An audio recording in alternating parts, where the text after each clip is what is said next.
Olá, bom dia a todos. A gente recomeça a nossa aula, recomeça o ano no segundo semestre, digamos assim, né? Depois de uma semana de recesso.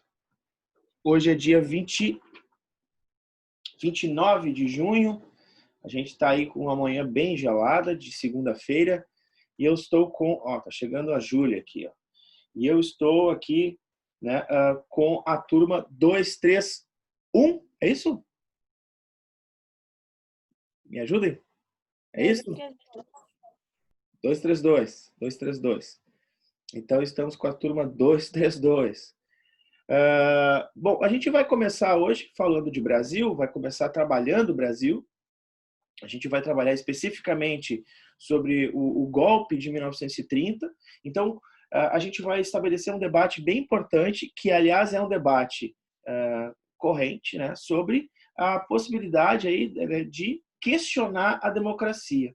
Né? Falando nisso, ontem saiu no Datafolha uma pesquisa onde apontou que 75% dos brasileiros, né, entrevistados, foram cerca aí de 2.500 pessoas, 2.500 pessoas entrevistadas pelo IBGE por telefone, né?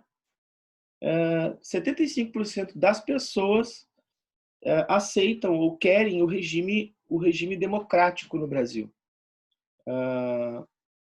Com a parcela aí de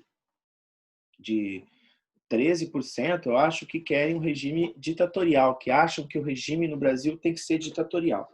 Então, a imensa maioria, esmagadora maioria da população brasileira quer o regime democrático. E é sobre isso que a gente vai falar, então, nesse capítulo 28, a gente vai falar sobre a Era Vargas.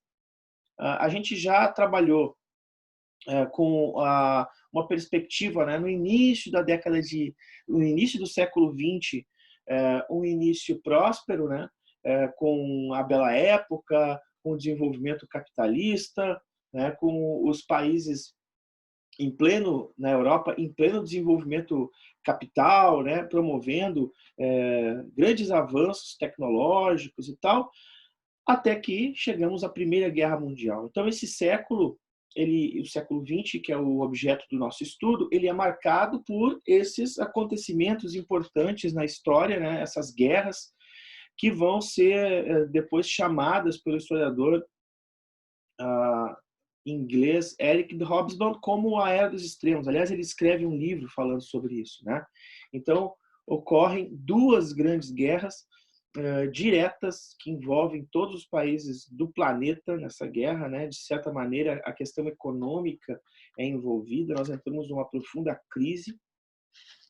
Nós temos uma crise econômica do capitalismo em 1929, que a gente falou, e todas essas crises, todas essas guerras estão questionando, né, este modelo democrático. Então, a gente vai ver hoje como é que isso se revela no Brasil, né? Como é que isso acontece no Brasil.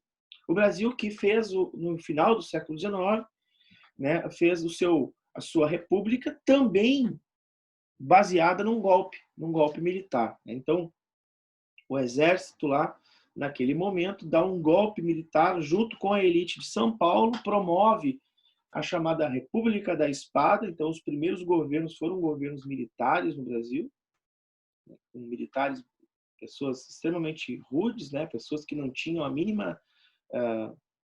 né? O Marechal Deodoro da Fonseca não tinha a mínima maleabilidade para governar um país. E, a partir daí, então, nós começamos uma república civil chamada de café com leite. E essa república civil, embora democrata, pela Constituição de 1891, ela tinha muitos problemas, ela é muito frágil, né? Para vocês terem uma ideia, então, o voto era aberto. O voto, as pessoas anunciavam seu voto de maneira aberta. Isso dava uma margem muito grande para fraude. Né? Então, essa república, chamada República do Café com Leite, e depois apelidada por Vargas, que vai virar nome, né, o nome do período, Vargas vai mandar escrever a história do Brasil. Essa república vai ser chamada de República Velha, né, porque a república que ele estava governando seria a nova república, ou melhor, o Estado Novo. Tá? Então, nós vamos ver esse momento, um momento de fragilidade da nossa democracia, né? A fragilidade da nossa democracia. E vamos tentar entender como é que vai funcionar isso, né? Como é que vai funcionar essa democracia. Quem são as forças, por exemplo, que vão questionar todas as atrocidades que estão acontecendo na República Velha, né? Então, a gente vai ver que na República Velha nós vamos ter uma política para os governadores, chamada de política dos governadores, né? De que os governadores têm uma certa autonomia nos seus estados, que, na verdade, não são chamados de estados, né? Esses não são chamados de governadores, eles são chamados de presidentes dos estados, para vocês verem a força que tem, né, esses líderes locais nos seus estados. Então, esses presidentes locais dos estados, eles vão ter uma certa autonomia do governo central, né?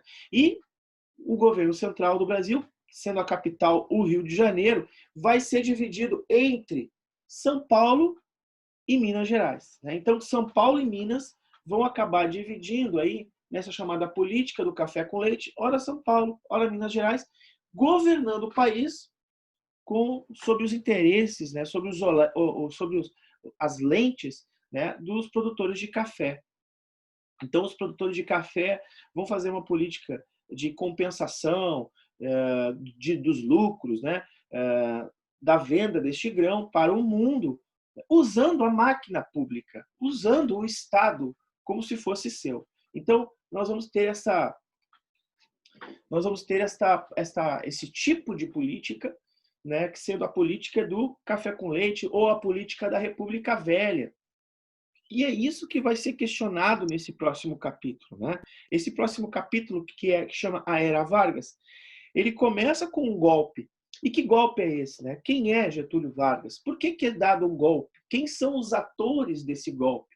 E para a gente entender um pouco sobre isso, quem são os atores desse golpe, quem participa disso, a gente tem que voltar um pouco lá para o final da República Velha e perceber quais são as movimentações que ocorrem no Brasil. O que tipo de coisas que estão acontecendo no Brasil que vão terminar com a República Velha? Será que acaba a democracia? Ou será que começa a democracia? O que está acontecendo no mundo? A gente viu, né? A gente viu, eu repito aqui, a gente viu a Bela Época, no início do século XX, a gente viu a Primeira Guerra Mundial, a gente discutiu a Primeira Guerra Mundial, a gente viu que o período entre a Primeira e a Segunda Guerra Mundial, a gente estudou o desenvolvimento das ideias nazi-fascistas, né, dos ultranacionalismos, isso ocorrendo na Europa. E esse movimento,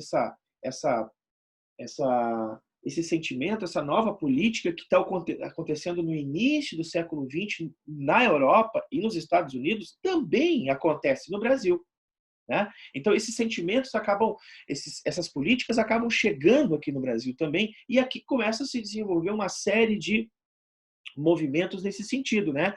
Tentar moralizar, ultranacionalistas, né? Nós vamos ver que esses movimentos vão ocorrer concomitantemente com o que está ocorrendo no mundo, certo? Então, a crise de 1929, sem dúvida alguma, a crise de 29, que a gente estudou muito, que a gente viu, tem vídeos aqui no nosso canal no YouTube sobre isso, ela vai ser o ponto neural, quer dizer, vai ser o estopim, vai ser o ponto de partida para a crise no Brasil. Por quê? Ora, a compra do excedente da produção de café, ela ocorria porque o Brasil pegava empréstimos internacionais, né? Então, os donos o governo brasileiro do café com leite pegava empréstimo, o café que não era vendido era comprado por ele mesmo, pelo próprio governo, né? E aí aquele café ficava no estoque e apodrecia e era queimado. Então era praticamente o seguinte: garantia a produção, né, a produção para o produtor de café, que era ele mesmo, o próprio governo. E as outras economias? Por exemplo, no Nordeste se produz açúcar, se produz algodão, se produz carne no Sul, né? Se produz trigo, se produz arroz, se produz feijão, e o resto? O resto ficava chupando né, bala, né? Não conseguia participar desse processo. Estava em crise. Por quê? Porque só garantia a produção do café. Aí o que ocorre? Ocorre a crise mundial. E quando ocorre a crise mundial, o Brasil não consegue buscar empréstimos. E aí nós temos um problema, porque daí nem mesmo a elite do café consegue se manter no poder. E aí nós vamos ter, então, a ruptura deste modelo, né, para uma série de outras questões. Por isso eu vou dividir a tela de vocês aqui, vou compartilhar com vocês a nossa uma exposição que eu vou fazer aqui. O fim da República Velha. Todos estão enxergando? Por favor, alguém me... Todos estão enxergando aí, pessoal? Estou enxergando aqui, senhor. Beleza. Sim. O fim da República Velha é repleto de manifestações, né, de diversos setores da sociedade que estão abalados pelo poder do governo.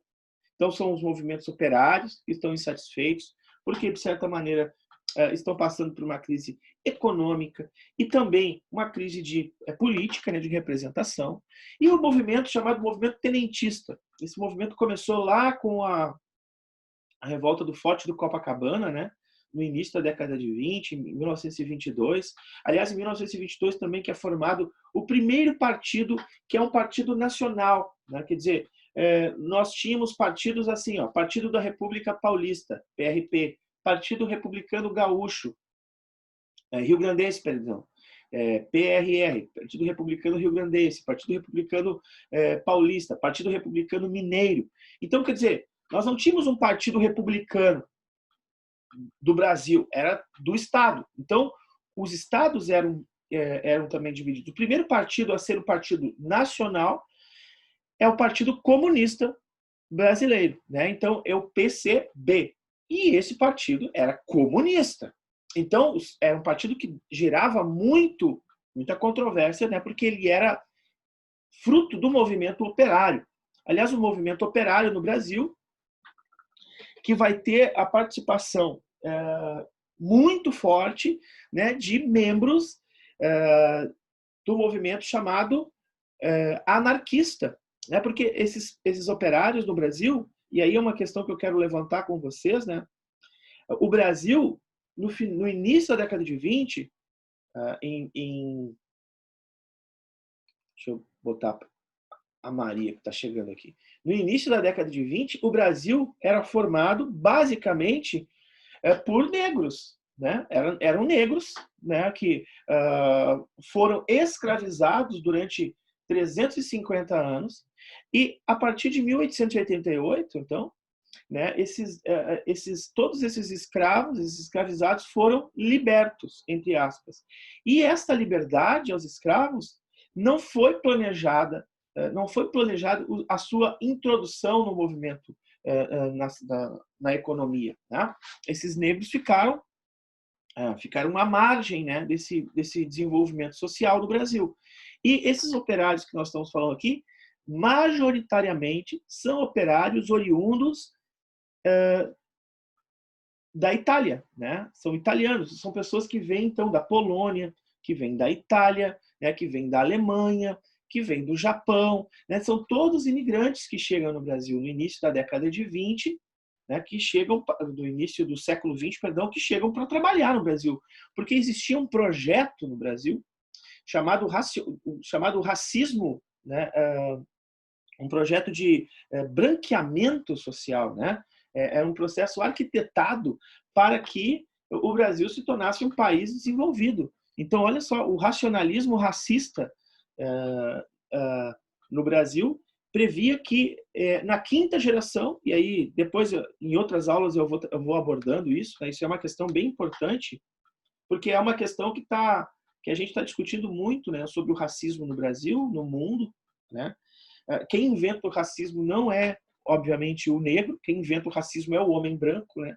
E por ele inventar o racismo, ele tem que dar conta de desinventar, né? Então a gente está tentando aqui, eu estou tentando mostrar para vocês qual era a ideia desses caras, né, para a ocupação, então, dessa mão de obra africana no Brasil.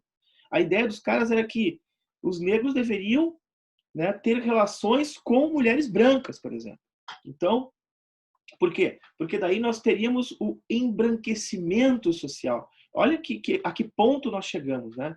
Então, a vinda, né, de imigrantes italianos para o Brasil era justamente isso, né? Para promover essa miscigenação forçada, né? Essa ocupação de pessoas brancas dos postos de trabalho, de uma miscigenação forçada para ver se a gente conseguia branquear a sociedade, porque acreditavam essas pessoas aí que o Brasil, a grande elite brasileira, né, os pensadores brasileiros no início do século XX acreditavam que um país próspero, um país importante, rico, um país poderoso se fazia com o homem branco e não com homens negros. Né, que o homem negro seria a desgraça de um país, né, tendo em vista que os negros, né, representavam um atraso, eram inferiores ao homem branco. Então, esse pensamento racista, né, científico racista, ele vai predominar nas mentes dos brasileiros, principalmente no início do século XX, nos anos 10 e 20 do século XX. Então, os movimentos tenentistas, ou quando o movimento tenentista pede educação, ele pede educação para pessoas brancas. Né? Temos que ter cuidado com isso também. Né?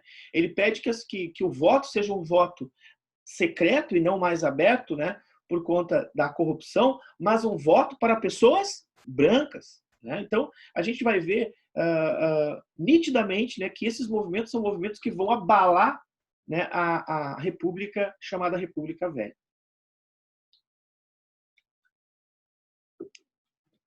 Vai ser chamado de Revolução de 1930, ou Revolução de 30, o golpe militar que Getúlio Vargas vai fazer, né, com esses movimentos. Né? Então, a gente vai ver ali que a crise de 1929 abala os cafeicultores, já falamos sobre isso. O governo não tem como valorizar artificialmente o café, a gente falou sobre isso também. Então, o governo não tem mais como valorar o café artificialmente, e aí há um rompimento entre aquele pacto de Minas com São Paulo.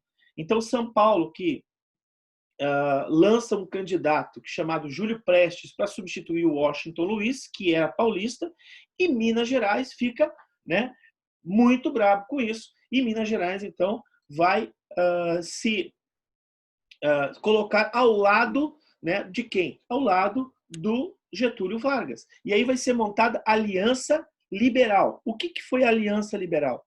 É como se fosse uma aliança de partidos e movimentos políticos no Brasil para derrotar o Júlio Prestes, candidato, né, da República Velha, candidato de São Paulo. Então, lá, Minas Gerais com Rio Grande do Sul, com a Paraíba. Então, os mineiros vão apoiar o Rio Grande do Sul, que tem um candidato chamado Getúlio Vargas, e na Paraíba tem um vice-candidato, né, que era o João Pessoa. Né? É uma coincidência muito grande ser João Pessoa da Paraíba, porque a capital da Paraíba é João Pessoa, tá? Mas ele era um jornalista e político bem importante da Paraíba.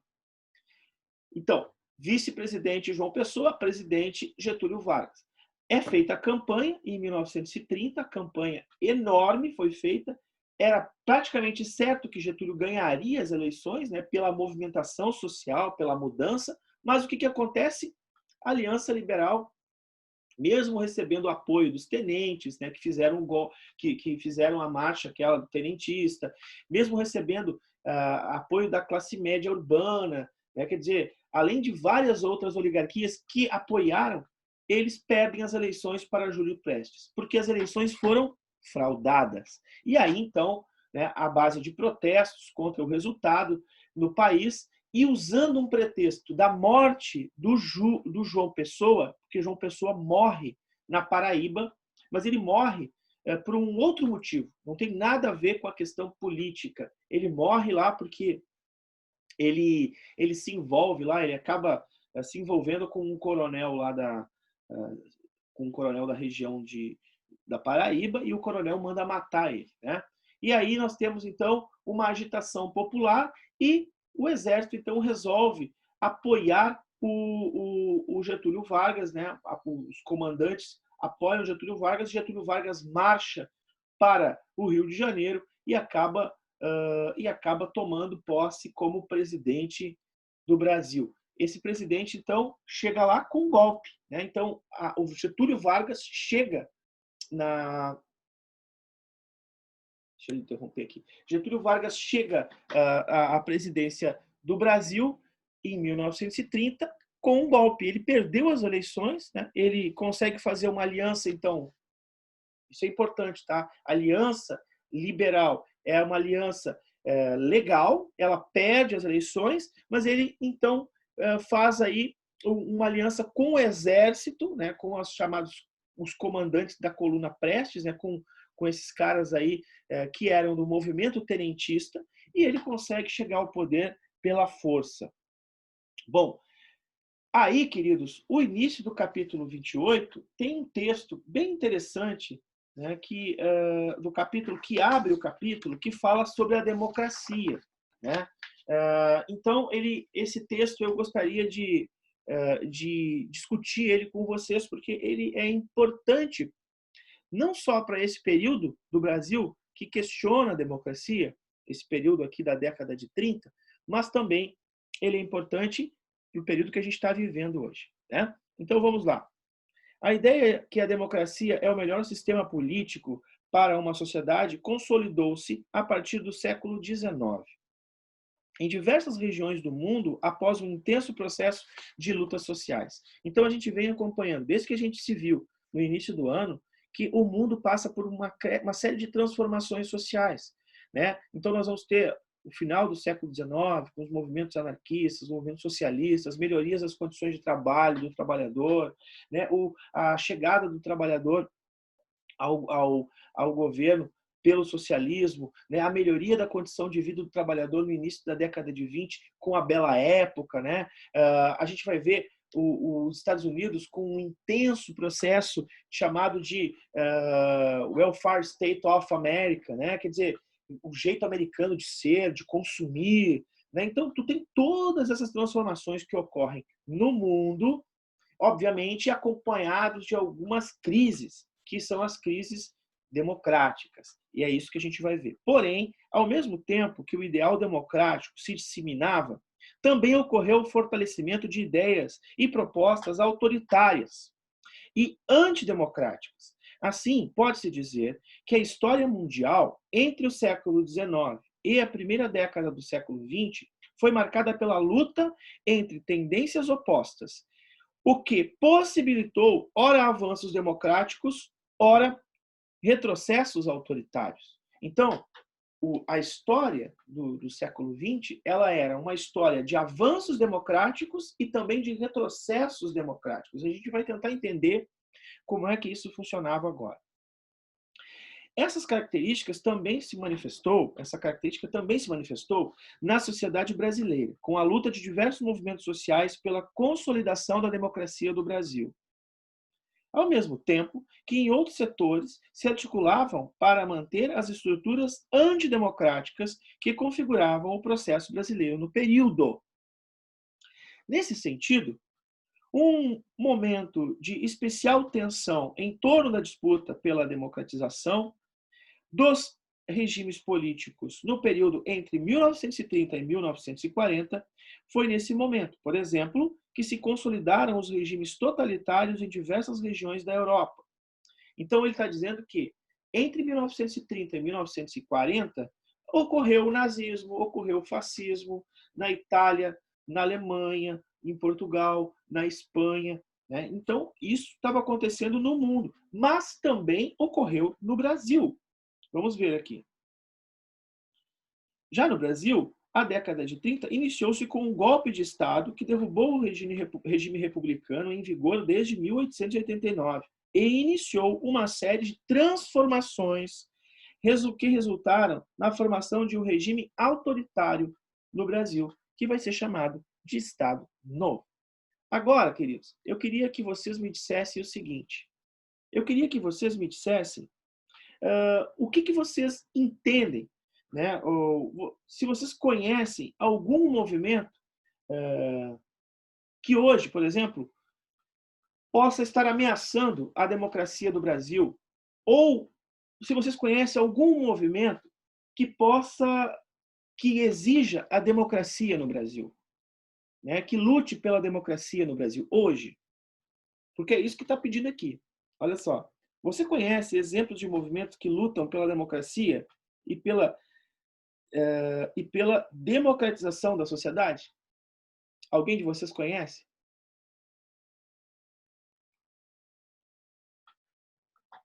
Agora não, Sora, eu não consigo lembrar de nada. Não tem nenhum movimento aí que luta pela democratização, pela, pela, que lute pelos direitos? Uau, tipo, sobre alguma minoria, assim? Isso. Por exemplo, será que nós não temos algumas medidas autoritárias no Brasil ainda hoje?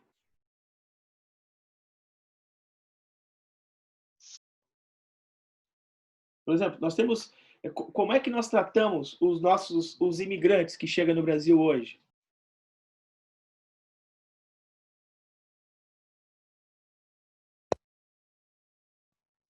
Será que todos os imigrantes que estão no Brasil hoje, que chegam no Brasil hoje, são tratados da mesma maneira que eram tratados os imigrantes italianos e alemães que chegaram no início da década do século XX? Acho que não. Não, né? Aliás, os imigrantes que estão chegando hoje no Brasil chegam no Brasil por bem diferente, né? Ou muito, muito diferente do início do século XX ou muito igual? Diferente? Diferente? Olha só, no início do século XX, os italianos que chegavam no Brasil, por exemplo, eram italianos pobres. Eram pessoas que estavam morrendo de fome na Europa. Eram pessoas que não tinham emprego na Europa. E aí chegavam no Brasil para trabalhar. Trabalhar na fábrica, trabalhar nas plantações de café, de algodão, né? Quer dizer, eram pessoas pobres. Todos os italianos que vieram para o Rio Grande do Sul, por exemplo, eram agricultores pobres. Os alemães também. Qual é a diferença das pessoas pobres que chegam do Haiti, que chegam da O, tra- Nigéria? o Hã? tratamento que eles recebem da sociedade? Será que é o E tratamento? eles são refugiados. São refugiados, mas os alemães, italianos, japoneses também eram refugiados. Eram refugiados da fome, eram refugiados do caos que ocorria no seu estado. Muitos judeus, vejam só, muitos judeus vieram para a América fugidos da Alemanha, porque na Alemanha estavam perseguindo judeus, estavam queimando, estavam colocando judeus em campos de concentração, e eles vieram para a América fugidos. Qual é a diferença básica entre esses refugiados e os refugiados de hoje? Tem a ver com racismo, Sora. Tem a ver com a cor. Maria tem a ver com a cor. Infelizmente, tem a ver com a cor. E aí a gente fala isso, parece bobagem, mas é verdade, né? Então, tu tem duas, os dois problemas, os dois são problema, né? Tanto para essas pessoas hoje que estão vindo para cá, que são pessoas negras, estão vindo porque não têm o que comer nos seus países. Assim como no início do século XX vieram as pessoas que não têm o que comer. Qual é a única diferença? A cor, gente. É a cor. E aí a gente pensa assim, não, mas isso não é assim. Isso, não, é assim, sim. As pessoas olham para a pessoa, né, que tem a cor de pele negra e fica com um preconceito, tem um preconceito. Né? Então, basicamente essa a diferença. Agora, outra luta, ontem foi um dia importantíssimo. Alguém saberia me dizer por quê? Movimento que ocorreu no mundo todo.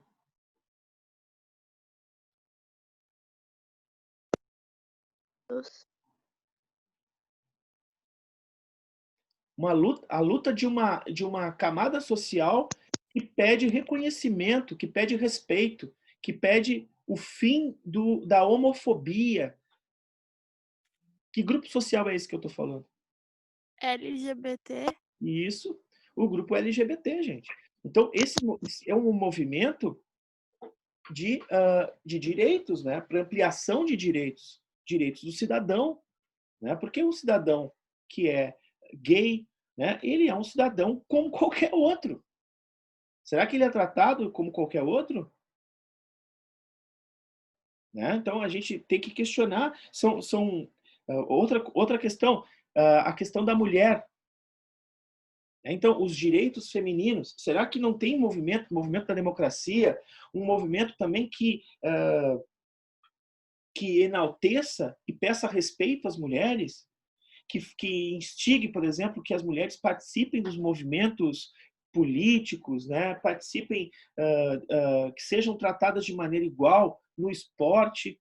A gente fez uma live com o professor Peterson, falando sobre a ética no esporte, né? E quantas mulheres que jogam bola hoje, por exemplo, pegar o futebol, né? Que jogam bola hoje, e quantas mulheres ganham a mesma coisa que os jogadores profissionais de futebol dos grandes times? Quer dizer, poucas mulheres. Isso é um direito que não é respeitado. Quer dizer, por que a mulher tem que ganhar menos do que o homem se ela desenvolve a mesma atividade que ele? Por que ela é menos valorada? Por que se valoriza menos? E outra, minorias religiosas também. Por que, por exemplo, entre as religiões, não há o mesmo tratamento?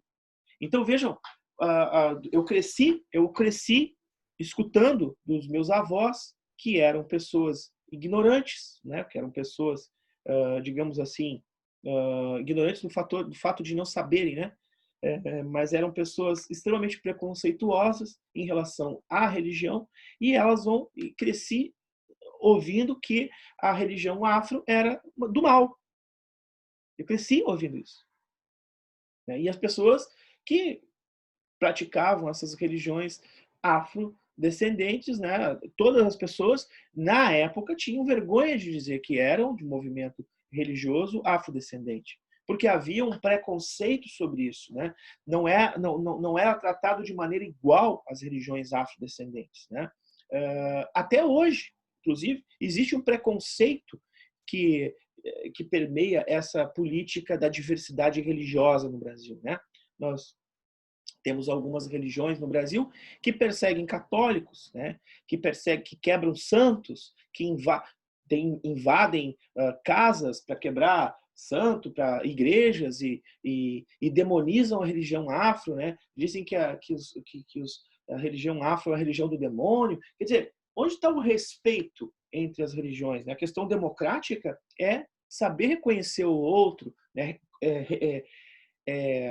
respeitar a diferença, a diversidade. Então, nessa aula de hoje, existem vários movimentos de várias ordens no Brasil que lutam por uma democracia maior. Então, eu falei para você sobre a pesquisa que foi feita pelo IBGE, pelo Datafolha, que fala que o povo brasileiro, 75% do povo brasileiro quer o regime democrático no Brasil. Mas querer um regime democrático significa também lutar por um regime democrático, fazer um regime democrático. Não adianta eu querer passar de ano se eu não estudo. Não adianta eu querer ser uma pessoa rica se eu não trabalho. Não adianta eu querer ter um corpinho do Brad Pitt. Não, Brad Pitt está caído demais. Sei lá, eu quero ter um corpo atlético se eu não faço nenhum tipo de exercício físico. Não adianta eu querer ser inteligente se eu não leio. Não adianta eu querer ser interessante se eu não me arrumo. Então, vejam, não adianta eu querer uma democracia apenas. Eu tenho que defender uma democracia. Eu tenho que entender uma democracia. Vocês estão entendendo o que eu quero dizer, pessoal? Sim. Beleza. Então, essa nossa aula de hoje, a gente não vai falar especificamente sobre o primeiro governo do Getúlio Vargas, que é um governo golpista, E ele chega através de um golpe. Ele chega rasgando a Constituição de 1891, a Constituição que, teoricamente, é uma Constituição republicana e democrática. Ele chega com os dois pés para governar o Brasil a partir daí. Porém, vejam bem, Getúlio Vargas ele vai ter um problema, porque os movimentos sociais vão acabar sendo questionando esse governo. E em 1932 a gente vai ter uma importante movimentação que os paulistas vão chamar de Revolução Constitucionalista, né?